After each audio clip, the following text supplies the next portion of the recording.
आज आम तृतीय अध्याय आम अध्ययन कर प्रति अध्याय से करंतिय मंडल किसी ना किसी समस्या को संशोधन करने परामर्श दौरान आज यही अध्याय को आम जो शीर्षक देवा प्रसंगटी हूँ आत्मिक शिशुरे पूर्ण मंडली आत्मिक शिशुरे पूर्ण मंडली ए मंडली देखिए आत्मिक शिशु माने पूर्ण अच्छा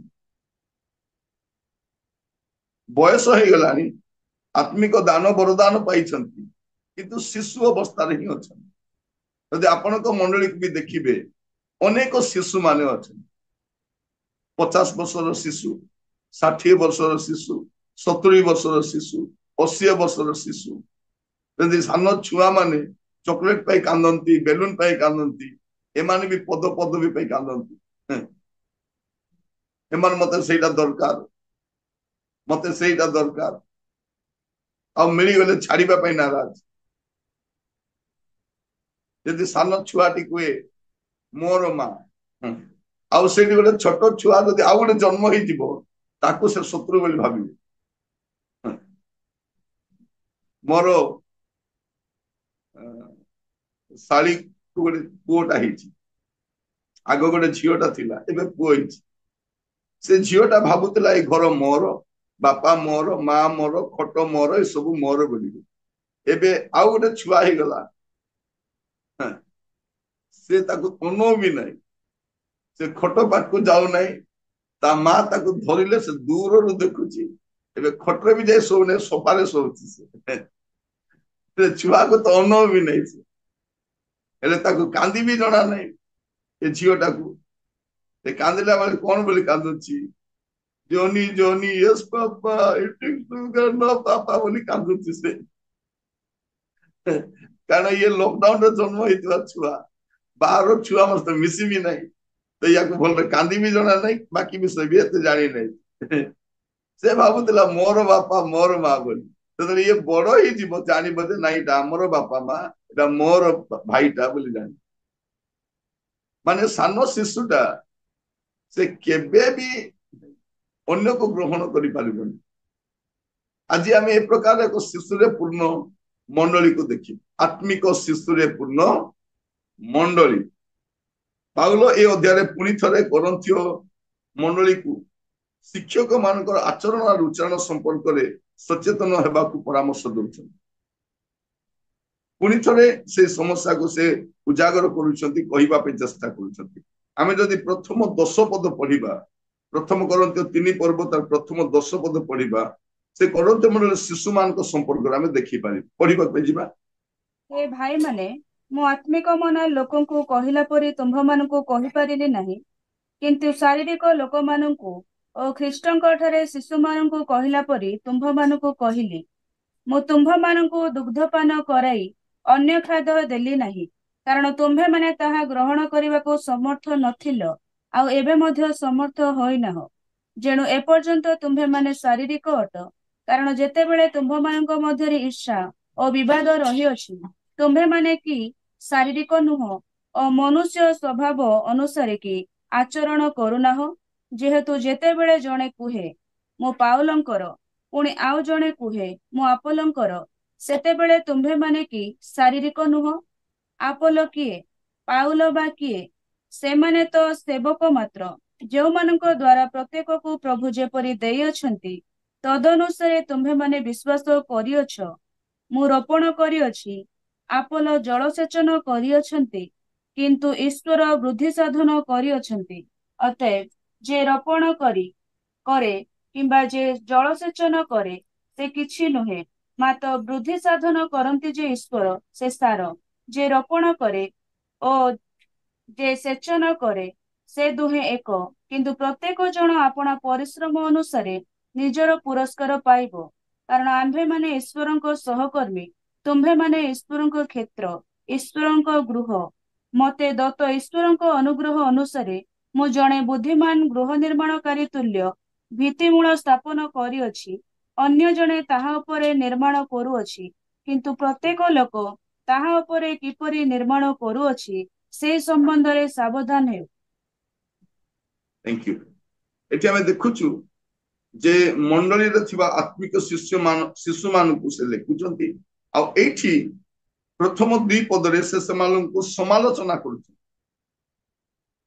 पाउलो कौन करूछंती सेमानकु समालोचना करूछु। जदि आपण देखिबे ए भाई माने मु आत्मिक मना लोकंकु कहिला परी तुमानकु कहि पारली नाही, किंतु शारीरिक ଲୋକମାନଙ୍କୁ ଓ ଖ୍ରୀଷ୍ଟଙ୍କ ଠାରେ ଶିଶୁ କଣ ଅଟନ୍ତି? ଖ୍ରୀଷ୍ଟଙ୍କ ଠାରେ ଶିଶୁ ମାନେ।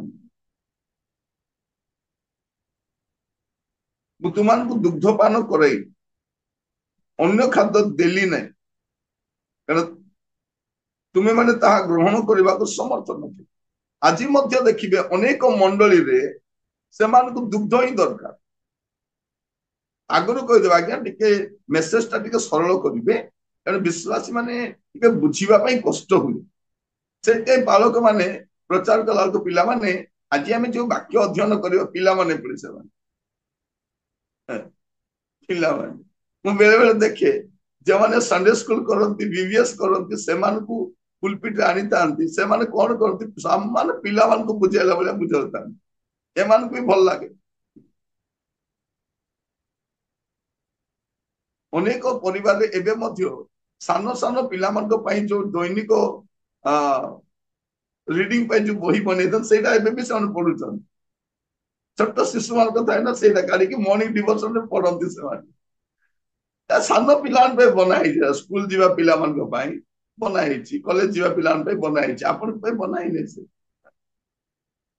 ପ୍ରଭୁ ଆମମାନଙ୍କୁ ଅନୁଗ୍ରହ କରନ୍ତୁ। ସେଇଥିପାଇଁ ଆଜିର ସମୟରେ ମଣ୍ଡଳୀରେ ଅନେକ ଶିଶୁ ମାନଙ୍କୁ ଆପଣ ଦେଖିବେ, ଅନେକ ଶିଶୁ ମାନେ ଛୋଟ ଛୋଟ ବିଷୟରେ ମୁହଁ ଫୁଲଉଥିବେ, ଛୋଟ ଛୋଟ ବିଷୟରେ ଦୁଃଖ ହେଇଯାଉଥିବେ। ମୁଁ ଯିବି ନାହିଁ, ଯା ମତେ ଆଉ ପସନ୍ଦ ନାହିଁ ସେ ଚର୍ଚ୍ଚ, ମତେ ଆଉ ପସନ୍ଦ ନାହିଁ, ମୁଁ ଯିବି ନାହିଁ। ସେ ମଝିରେ ଗୋଟେ ଛୁଆଟା ତା ମାଆ କୁ କହୁଛି ମୁଁ ସ୍କୁଲ ଯିବି ନାହିଁ। କାହିଁକି ଯିବୁ ନାହିଁ? ବିଲେଇକୁ କେଟ୍ ବୋଲି କହୁଛନ୍ତି, ବିଲେଇକୁ କେଟ୍ ବୋଲି କହୁଛନ୍ତି, କୁକୁରକୁ ଡଗ ବୋଲି କହୁଛନ୍ତି। ଗୋଟିଏ ନାଁ ଦେଲେ ହବ ନାହିଁ, ଦିଟା ଲେଖା ନାଁ ଦେଇଥିବେ।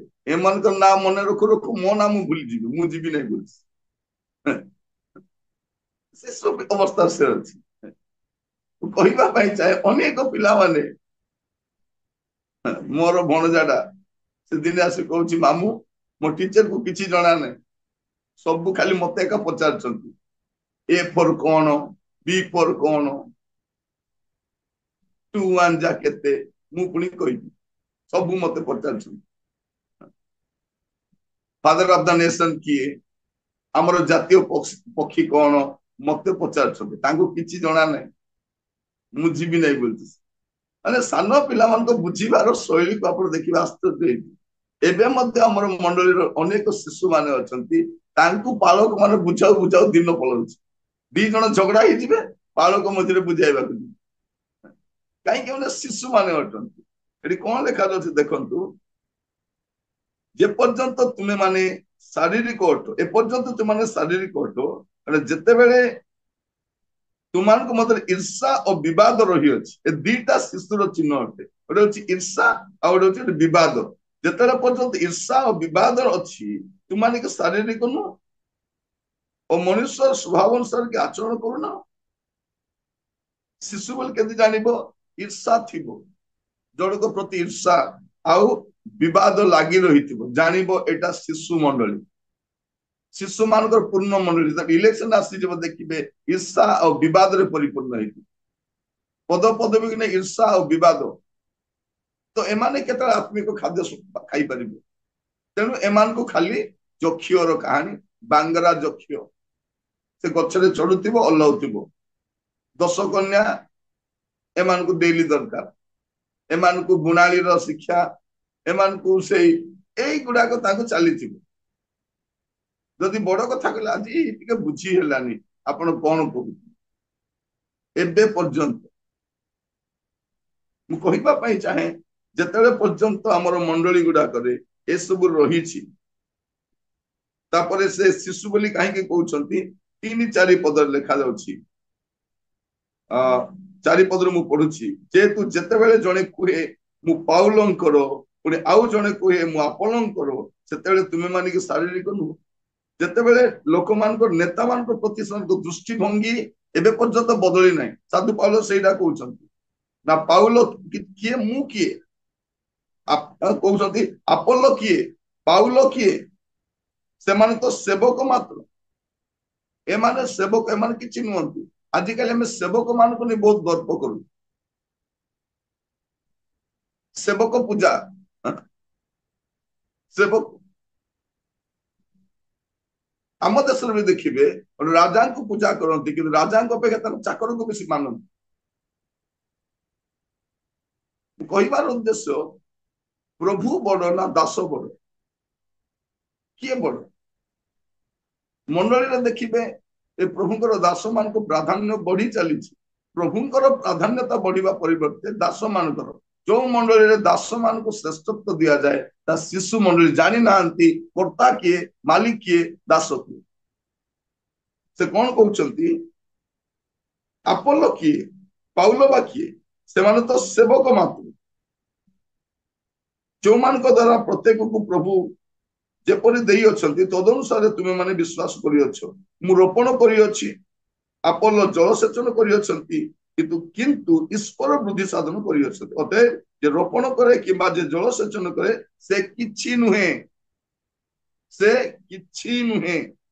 मात्र वृद्धि साधन करती जे ईश्वर से सार ए माने छार से सार ए माने कौन अटंती छार नथिंग बेले बेले आम प्रभु को दास माने बहुत गर्व करू आमर गर्व भी देखा जाए आमर चालीरू आमर बलिरू आमर भावभंगी जना पड़े जे आम भितर भी पशलानी गर्व आ गर्व बास कले सर्वनाश हुए अनेक प्रभु दास मान को प्रभु तल को ओह्लई देइछथि कहीं गर्व एटा पुराना रोग एटा ए गर्वटा बहुत पुराना रोग स्वर्ग रु विताड़ित है गर्व पाए सेवारू विताड़ित हबु गर्व पाए बहुत गर्व देखो आपण कहे मत बहुत दिन ज्वर ही ना मत बहुत दिन ज्वर ही आपन को बहुत दिन लाई ना दरकार से सप्ताह ज्वर ही ए शाढ़ीटा मु 20 वर्ष पिंधुची टिके भी दाग जाएनि टिके भी कुत्रा हेनी देखिबे परे समान हे जिवो से ए जोताटा मु 2 वर्ष पिंधुची किछि हेई नै मार्केट जाइथिबे खसी जाइथिबो से आपण जो जो विषय को नहीं गर्व करिवे पिला को नहीं गर्व करिवे चाकरी को नहीं गर्व करिवे अभिषेक को नहीं गर्व करिवे जानिबे एटा शिशु मात्र शिशुर स्वभाव जो पर्यंत ईर्षा विवाद ये सब लगी रही एठी क्या पुणी चली दास मान को लेकिन चली तो 5 पदर आम 10 पद मध्य देखा यही शास्त्र अनुसार नेता मान किपर हेबा उचित एमाने जानी रखिबा दरकार एमानकर कार्य होछि सेचन करिबा रोपण करिबा ताठर बेसी किछि नुह साधु पाउल से कहउछन्ति 10 पदरे 9 पद देखंतु कारण आम्भे माने ईश्वर को सहकर्मी एतकी कोन यथेष्ट नुह केते बड़ कथा आम्भे माने ईश्वर को सहकर्मी तुमे माने ईश्वर को क्षेत्र और ईश्वर को गृह मते दत्त ईश्वर को अनुग्रह अनुसार मु जने बुद्धिमान गृह निर्माणकारी तुल्य भित्तिमूल स्थापन करियछि अन्य जने ताहा पर निर्माण करियछि किंतु प्रत्येक लोक ताहा पर किपरि निर्माण करूछि से संबंध सावधान हो गोटे बुद्धिमान लोक कौन करे ईश्वर देइतिबा अनुग्रह अनुसार से भित्तिमूल उपरे गृह निर्माण करे से आउ गोटे नुआ भित्तिमूल बसाए से भित्तिमूल ऊपर ही करे से भाववादी मान शास्त्र और प्रेरित मान शास्त्र जहाँ शिक्षा पाई से भित्तिमूल ऊपर से गृह निर्माण करें पढ़ा 11 पदरु 23 पद पर्यंत 11 पदरु 23 पद पर्यंत हाँ कारण जो भित्तिमूल स्थापित होइछि ताहा व्यतीत अन्य भित्तिमूल केही स्थापन करि पारे नहीं सही भित्तिमूल यीशु ख्रीष्ट किंतु जदि केही सही भित्तिमूल उपरे सुना रूपा बहुमूल्य पत्थर काठ घास बा छण दे निर्माण करे ତାହା ହେଲେ ପ୍ରତ୍ୟେକ ଜଣର କର୍ମ କି ପ୍ରକାର ତାହା ପ୍ରକାଶ ପାଇବ, କାରଣ ସେହି ଦିନ ତାହା ପ୍ରକାଶ କରିବ, ଯେଣୁ ସେହି ଦିନ ଅଗ୍ନି ସହିତ ପ୍ରକାଶିତ ହେବ। ଆଉ ପ୍ରତ୍ୟେକ ଲୋକର କର୍ମ କି ପ୍ରକାର ସେହି ଅଗ୍ନି ପରୀକ୍ଷା କରିବ। ଯେ ଯାହା ନିର୍ମାଣ କରିଅଛି ତାର ସେହି କର୍ମ ଯଦି ରହିବ, ତେବେ ସେ ପୁରସ୍କାର ପାଇବ। ଯଦି କାହାରି କର୍ମ ପୋଡ଼ିଯିବ, ତାର କ୍ଷତି ହେବ, ତଥାପି ସେ ନିଜେ ରକ୍ଷା ପାଇବ, କିନ୍ତୁ ତାହା ଅଗ୍ନି ମଧ୍ୟ ଦେଇ ଗମନ କଲା ପରି ହେବ।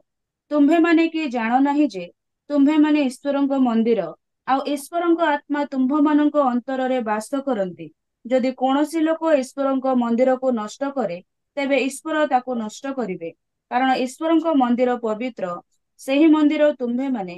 କେହି ଆପଣଙ୍କୁ ପ୍ରବଞ୍ଚନା ନ କରୁ।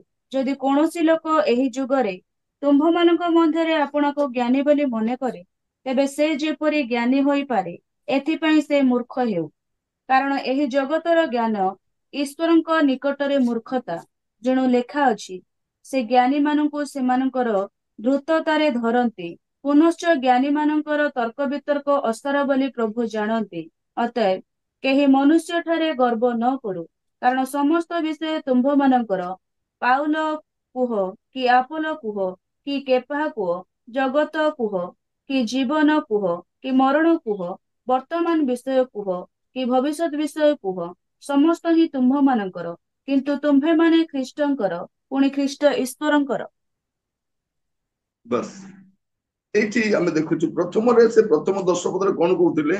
କରନ୍ଥ ମଣ୍ଡଳୀର ଶିଶୁ ଖ୍ରୀଷ୍ଟିଆନ ମାନଙ୍କୁ କହୁଥିଲେ। କରନ୍ଥ ମଣ୍ଡଳୀର ଶିଶୁ ଖ୍ରୀଷ୍ଟିଆନ କେମିତିକା ଖ୍ରୀଷ୍ଟିଆନ? ବୟସ୍କ ହେଇଗଲେଣି, ଆତ୍ମିକ ଦାନ ବରଦାନ ପାଇଛନ୍ତି, କିନ୍ତୁ ଆତ୍ମିକ ଶିଶୁ।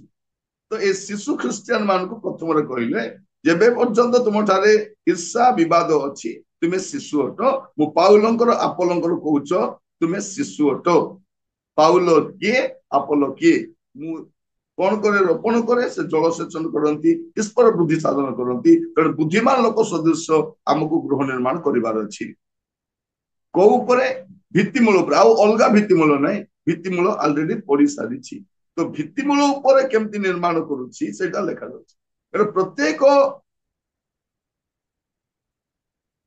ନିର୍ମାଣ ଯାହା କରିଛୁ ତାର ବିଚାର ହବ। ଏଇଟା ଦ୍ୱିତୀୟ କଥା କହୁଛି। ପ୍ରତ୍ୟେକ ନିର୍ମାଣ କାର୍ଯ୍ୟର ବିଚାର ହବ। ଆମର ପ୍ରତ୍ୟେକଙ୍କର ମିନିଷ୍ଟ୍ରି, ପ୍ରତ୍ୟେକ ବିଶ୍ୱାସୀଙ୍କର ସେବା କାର୍ଯ୍ୟ ବିଚାରିତ ହେବ। ଆଜି ଆମର ମନ ପସନ୍ଦର ସେବା କରୁଛୁ, ଆମକୁ ଯେମିତି ପସନ୍ଦ ଲାଗୁଛି ସେମିତି ସେବା କରୁଛୁ, କିନ୍ତୁ ପ୍ରତ୍ୟେକ ସେବାର ବିଚାର ହେବ। ପ୍ରତ୍ୟେକ ସେବା ଆମେ ଯାହା କରୁଛୁ, ଯେତେ ଲୋକ ସେବା କରୁଛୁ, ପ୍ରତ୍ୟେକଙ୍କର ସେବା କାର୍ଯ୍ୟର ବିଚାର ହେବ। ସେ କଣ କହୁଛନ୍ତି? ଯଦି କେହି এই ଭିତ୍ତିମୂଳ ଉପରେ ସୁନା, ରୂପା, ବହୁମୂଲ୍ୟ ପଥର, କାଠ, ଘାସ ବା ଛଣ ଦେଇ ନିର୍ମାଣ କରିଥାଏ। ସୁନା, ରୂପା, ବହୁମୂଲ୍ୟ ପ୍ରସ୍ତର। ଆଜିକାଲି ଘର ମାନଙ୍କ ଦେଖିବେ ବହୁମୂଲ୍ୟ ପ୍ରସ୍ତର ରଖାଯାଉଛି, ବହୁତ ସୁନ୍ଦର ସୁନ୍ଦର ପଥର। ଆପଣ ଯଦି ଯିବେ କୋଉ ମାର୍ବଲ ଦୋକାନକୁ ଯିବେ, ଦେଖିବେ ଏତେ ଭେରାଇଟି ପଥର ଗୁଡାକ ଆସୁଛି। ଲୋକ ଭଲ କରି ବନଉଛନ୍ତି, କିନ୍ତୁ ଯେତେବେଳେ ସେ ଘରେ ନିଆଁ ଲାଗିଯିବ, ସେ ପଥର ଗୁଡାକ ଫାଟିଯିବ। ପଥର ରହିବନି, ସୁନା ରହିବ, ଆଉ ରୂପା ରହିବ। କାଠ ରହିବ କି? କାଠର ସୁନ୍ଦର ସୁନ୍ଦର ଫର୍ଣ୍ଣିଚର ରହିବ କି? ଘାସରେ ବନା ହେଇଥିବା ଜିନିଷ ରହିବ କି? ଯେତେବେଳେ ଅଗ୍ନି ଦ୍ୱାରା ପରୀକ୍ଷିତ ହବ, ଏ ଘାସ ରହିବ ନାହିଁ। ତାର ଅନେକ ଆତ୍ମିକ ଅର୍ଥ ଗୁଡାକ ରହିଛି। ପ୍ରଭୁଙ୍କ ଦାସ ମାନେ ଅନେକ ଅର୍ଥ ଦିଅନ୍ତି। ତ ଏଠି ଆମେ ଦେଖୁଛୁ, ଏ ସୁନା କି ରୂପା କି ବହୁମୂଲ୍ୟ ପଥର, କାଠ, ଘାସ, ଛଣ, ଏ ସବୁ ପ୍ରକାର ସେବା କାର୍ଯ୍ୟ ସେଇଦିନ ବିଚାରିତ ହବ। ଆଉ ସେ ବିଚାର ଦିନରେ ପୁରସ୍କାର ମିଳିବ କି ଦଣ୍ଡ ମଧ୍ୟ ମିଳିବ। ତେଣୁ ସେବକ ମାନେ କିପରି ସେବା କାର୍ଯ୍ୟ କରୁଛନ୍ତି, ସେମାନେ ବି ସଚେତନ ହେବା ଦରକାର। ମଣ୍ଡଳୀ ମଧ୍ୟରେ ଆମେ ମଣ୍ଡଳୀ ମଧ୍ୟରେ ଆସିକି ଆକର୍ଷଣୀୟ ମୂଳକ ସେବା କାର୍ଯ୍ୟ କରୁଛୁ। ବହୁମୂଲ୍ୟ ପ୍ରସ୍ତର ମାନେ କଣ? ଆକର୍ଷଣ। ସୁନା ମାନେ କଣ? ସୁନା ମାନେ ଅଗ୍ନି ମଧ୍ୟ ଦେଇ ଯାଇ ସେବା କଲା ବେଳେ, ତାଡନା ମଧ୍ୟରେ, ସମସ୍ୟା ମଧ୍ୟରେ। ରୂପା ମାନେ କଣ? ତାଠାରୁ ଅଧିକ ପରିଷ୍କୃତ ସେବା କାର୍ଯ୍ୟ କରିବ। କାରଣ ପରମେଶ୍ୱର ରୂପା ପରଖିଲା ଭଳିଆ ସେବା କାର୍ଯ୍ୟକୁ ପରଖିବ। रूपा भल भल रूपा बोली केमती जानी पारिबे आपण रूपार परीक्षा केमती हबो जेतले रूपा को अग्नि रे पसेइबे आ ताको परिष्कार करू करू से रूपारे से बणी कर कोन हबो चेहरा देखा दे आपणकर मिनिस्ट्री रे कोन देखा दिबार अछि यीशुंकर छवि देखा दिबार अछि माने दर्पण भलिया पूरा सफा हेबार अछि जोठी कि परमेश्वर तांकर चेहरा को देखि पारिबे मोर सेवा कार्य मोर सेवा नुहे प्रभुंकर चेहरा देखा दिबा सेटा रूपार सेवा कार्य एटा कृत दास रूपा माने किना दिबा दास तार सेवा कार्य बहुमूल्य पत्थर आकर्षणीय अटे काठ घास छण ए सेवा कार्य गुड़ा कौन हम परीक्षित हम तापर से 16 पदरु मंडली को चेतावनी दौरान 16 तार 3 पर्व 16-17 देखा तुम्हें माने कि जान ना तुम ईश्वर को मंदिर और ईश्वर का आत्मा तुम अंतर बास करती जदि कौन लोक ईश्वर को मंदिर को नष्ट करे तब ईश्वर ताकू नष्ट करेंगे कारण ईश्वर को मंदिर पवित्र सही मंदिर तुम्हें मान ये से मंडली को कलुषित कर ना एबे मंडली कोटा आसिला एबे मंडली आसीगले एमान तुम्हें माने उच्च ईश्वर मंडली तुम मान ईश्वर मंदिर आउ सेठी ईश्वर आत्मा बास करती आमे परवर्ती अध्याय गुड़ाक मंडली अनेक पाप गुड़ाक विषय देखी आमे खाली आत्मिक दान वरदान देखुचु किंतु मंडली मध्य अनेक पाप मध्य रही एपरी पाप देखिए आग को शून्य कलंकित पाप गुड़ा पाउल चिठी लिखुं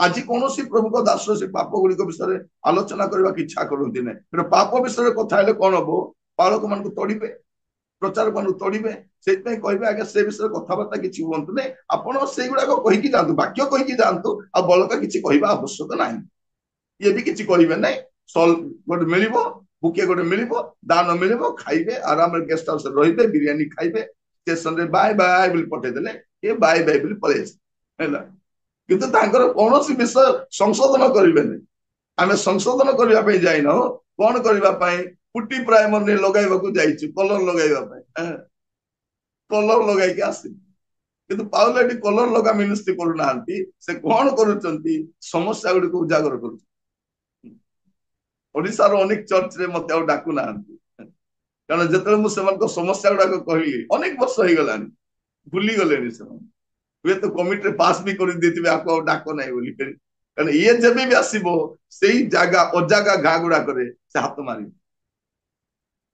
एबे मंडली गुडा का आखड़ा रे परिवर्तन भी जाय अनेक राजनीति आखड़ा हो जाय अनेक पाप अनेक मंदता रे परिपूर्ण हो जाय कई से विषय कहूना पाउल कहते तुम मन रखी था तुम ईश्वर मंदिर ताको नष्ट कर प्रभु आत्मा से बास करती तापरे 18 रु 21 जदि देखिए से कौन कहते आपना को प्रवंचना करो ना तुम्हें कौन करो ना तुम्हें एक्टिंग करो ना तुम्हें कौन करो ना तुम्हें प्रवंचना करो ना तुम ज्ञान अच्छी बोली तुम्हें प्रवंचना करो ना जदि कौन लोक यही जुगर तुम मध्य अपना को ज्ञानी बोली मन करे तेरे से जपरी ज्ञानी हो पारे एथिपाई से मूर्ख हो बेसी ज्ञानी हुआ नहीं प्रवंचना करो नहीं एटा से कहउचंती तापरे 22-23 पद से कौन कहउचंती तुम्हें माने ख्रीष्टंकर अट तुम्हें माने ख्रीष्टंकर केते सुंदर भाव रे से व्याख्या करछन तुम माने ख्रीष्टंकर शिशु अट ए शिशुत्व परित्याग करो कारण तुम्हें ख्रीष्टंकर आ प्रभु यीशु ख्रीष्ट क्या नेबा आसुचंती शिशु मान को नेबा आसुना शिशु मान को गोटेबे कांधरे धरिबे आउ धरिकी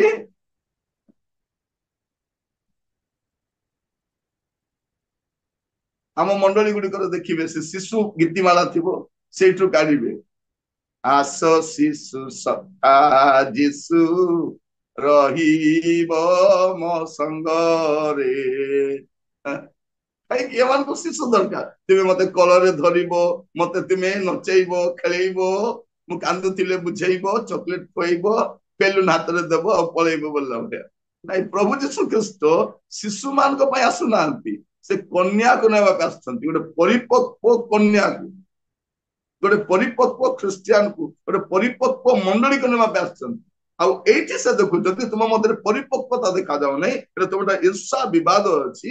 ତୁମେ କହୁଛ ପାଉଲଙ୍କର ଆପୋଲୋଙ୍କର, ଯେ ନିର୍ମାଣ କରୁଛି, କେମିତି ନିର୍ମାଣ କରୁଛି ସେ ବି ଚିନ୍ତା କରି ଦେଖୁ, ତାର ନିର୍ମାଣ କାର୍ଯ୍ୟ ବିଚାରିତ ହବ।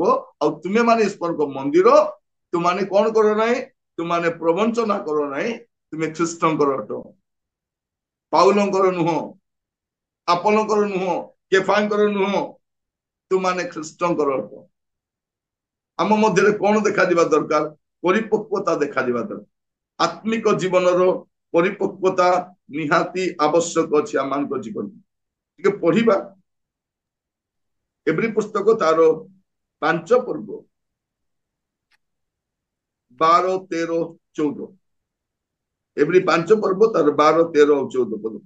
କାରଣ ଯଦ୍ୟପି ଏତେ ସମୟ ମଧ୍ୟରେ ତୁମ୍ଭମାନଙ୍କର ଶିକ୍ଷକ ହେବା ଉଚିତ ଥିଲା, ତଥାପି ଈଶ୍ୱରଙ୍କ ବାକ୍ୟର ପ୍ରାଥମିକ ମୌଳିକ ସୂତ୍ରଗୁଡିକ କେହି ଯେ ତୁମ୍ଭମାନଙ୍କୁ ଶିକ୍ଷା ଦିଏ, ଏହା ପୁନର୍ବାର ତୁମ୍ଭମାନଙ୍କର ପ୍ରୟୋଜନ ଅଛି। ଗୁରୁପାକ ଖାଦ୍ୟ ପ୍ରୟୋଜନ ନ ହୋଇ ଦୁଗ୍ଧ ତୁମ୍ଭମାନଙ୍କର ପ୍ରୟୋଜନ, ଯେ ଦୁଗ୍ଧ ପାଇ ସେ ତ ଧାର୍ମିକତାର ବାକ୍ୟ ବିଷୟରେ ଅଭ୍ୟସ୍ତ ନୁହେଁ, କାରଣ ସେ ଶିଶୁ ମାତ୍ର। କିନ୍ତୁ ବୟପ୍ରାପ୍ତ ଲୋକେ, ଅର୍ଥାତ୍ ଯେଉଁମାନେ ଜ୍ଞାନେନ୍ଦ୍ରିୟ ଗୁଡିକର ଅଭ୍ୟାସ ଦ୍ୱାରା ଭଲ ମନ୍ଦ ନିରୂପଣ କରିବାକୁ ସକ୍ଷମ, ସେମାନଙ୍କ ନିମନ୍ତେ ଗୁରୁପାକ ଖାଦ୍ୟ ପ୍ରୟୋଜନ। ଏବେ ଶିଶୁ ଜୀବନକୁ ପରିତ୍ୟାଗ କରି ଗୁରୁପାକ ଖାଦ୍ୟ ଭୋଜନ କରିବା ପାଇଁ ପ୍ରସ୍ତୁତ ହେବା ଦରକାର। କଣ ଲେଖାଯାଉଛି, କଣ ଲେଖୁଛନ୍ତି?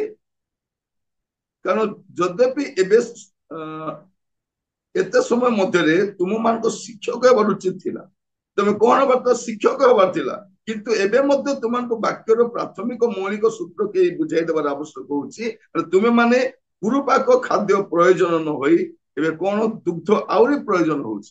ଅନେକ ମଣ୍ଡଳୀରେ ଗୁରୁପାକ ଖାଦ୍ୟ ନାହିଁ, କାରଣ ଶିଶୁ ମାନେ ଅଛନ୍ତି, ଗୁରୁପାକ ଖାଦ୍ୟ ଆବଶ୍ୟକ ଅଛି। କଣ ଲେଖାଯାଉଛି? ସେ ତ ଦୁଗ୍ଧ ପାଇ, ସେ ତ ଧାର୍ମିକତାର ବାକ୍ୟ ବିଷୟରେ ଅଭ୍ୟସ୍ତ ନୁହେଁ, ତାକୁ ଧାର୍ମିକ ଜୀବନରେ ବଢିବା ପାଇଁ ବାକ୍ୟର ଆବଶ୍ୟକ ଅଛି। କରନ୍ତୀୟ ମଣ୍ଡଳୀରେ ଦେଖିବେ ଧାର୍ମିକ ଜୀବନରେ ଏମାନେ ବହୁତ ଦୁର୍ବଳ ଥିଲେ, କାରଣ ଶିଶୁ ଥିଲେ, ଏମାନଙ୍କୁ ପରିପକ୍ୱ ଆହାର ମିଳୁନଥିଲା, ଏମାନେ ଗ୍ରହଣ କରିବା ପାଇଁ ସକ୍ଷମ ବି ନଥିଲେ। ପ୍ରଭୁ ଅନୁଗ୍ରହ କରନ୍ତୁ, ଏଇ ଆଜିର ଶିକ୍ଷା ଦ୍ୱାରା ଆମର ଆତ୍ମିକ ଶିଶୁମାନେ ଜଣେ ମଣ୍ଡଳୀରେ ରହିଛନ୍ତି, ଆମେ ନିଜକୁ ବି ଆମେ ସମୀକ୍ଷା କରି ଦେଖୁ, ମୋ ଠାରେ ଈର୍ଷା ଅଛି କି, ବିବାଦ ଅଛି କି? ଏବେ ବି ମୁଁ କହୁଛି କି ମୁଁ ତାଙ୍କର, ମୁଁ ଆଙ୍କର, ଇଏ ମୋର ଗୁରୁ, ଇଏ ମୋର। ଭାରତର ଅନେକ ମଣ୍ଡଳୀରେ ସେମାନଙ୍କର ପାଳକ ମାନଙ୍କ ଫଟୋକୁ ରଖି ପ୍ରାର୍ଥନା କରନ୍ତି ଲୋକମାନେ। ଏଇଟା ଗୋଟେ ମିନିଷ୍ଟ୍ରି ଆପଣ ଦେଖିନଥିବେ। ତାଙ୍କର ଲିଡର ମାନେ କଣ କହିଛନ୍ତି, ଏ ଫଟୋ ପାଖକୁ ଯାଇ ପ୍ରାର୍ଥନା କରିବେ, ସେ ଫଟୋ ପୁଣି ଶୁଣିବ, ଆଉ ସେ ପ୍ରଭୁଙ୍କୁ ଜଣେଇବ। ସେ ହଉଛନ୍ତି ମିଡିଏଟର। ମୁଁ ଅନେକ ଘରେ ଦେଖିଛି, ଅନେକ ଖ୍ରୀଷ୍ଟିଆନ ସଂସ୍ଥା ରହିଛି, ସେମାନଙ୍କର ଲିଡର ମାନଙ୍କ ଫଟୋକୁ ଘରେ ରଖି ସେମାନେ ପ୍ରାର୍ଥନା କରିବେ। ଏବେ ଯୀଶୁଙ୍କ ଫଟୋ ବି ଦରକାର ନାହିଁ। ସେମାନେ କଣ କହୁଛନ୍ତି, ଯୀଶୁ ତ ସ୍ୱର୍ଗକୁ ପଳେଇଲେ, ଏବେ ପୃଥିବୀରେ ଯାହା ବି କରିବୁ ଆମେ ଏକା କରିବୁ। ଥରେ ଜଣେ ପ୍ରଚାରକ ଗର୍ବରେ କହି ପକାଇଲେ, ଜଗତରେ ଯଦି ଯୀଶୁ କିଛି କରିବା ପାଇଁ ଚାହିଁବେ ଆମର ପରମିଶନ ତାକୁ ଦରକାର, ଆମ ବିନା ପରମିଶନରେ ସେ କିଛି କରିପାରିବେ ନାହିଁ ବୋଲି। ମାନେ ଭାବି ଦେଖନ୍ତୁ କୋଉ ପ୍ରକାର ଧ୍ରୁତତାରେ ପରିପୂର୍ଣ୍ଣ ଏମାନେ। ତେଣୁ ଲୋକମାନେ ଏ ପ୍ରଚାରକ ମାନଙ୍କୁ ଅନ୍ଧ ଭଳିଆ ମାନୁଛନ୍ତି। ଭକ୍ତି, ତାଙ୍କ ପ୍ରତି ଏମାନଙ୍କର ଭକ୍ତି ସମର୍ପଣ ଦେଖିଲେ ଆଶ୍ଚର୍ଯ୍ୟ ଲାଗିବ। ପ୍ରଚାରକ ଭକ୍ତ ହେବାର ନାହିଁ, ଆମେ ପ୍ରଭୁ ଭକ୍ତ ହେବାର ଅଛି।